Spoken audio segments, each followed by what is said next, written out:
naglalaway na gulay o mas kilalang okra, yan yung titirahin natin ngayong araw mga idol. At agad-agad na nga ako nagpakulo ng tubig dito sa kawali mga idol para yung okra malaga na natin. Napakasimple lang yung gawin natin mga idol kasi madalian lang to kasi nagugutom na nga tayo. Pakuluan lang natin to mga idol hanggang sa lumambot at isawsaw na lang natin sa suka to mga idol. Syempre advertise muna tayo.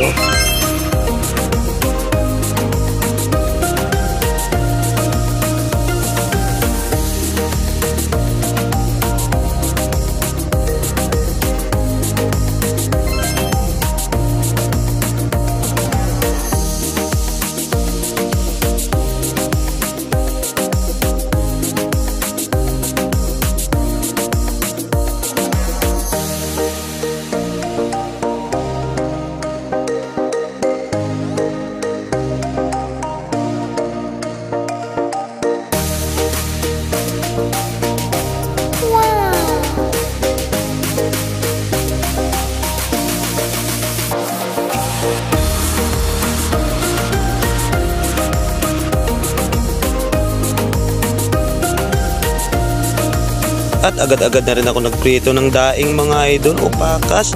Yan talaga yung the best partner dito mga idol. Sus, nako, mauubos na naman yung bahaw natin nito. Wow!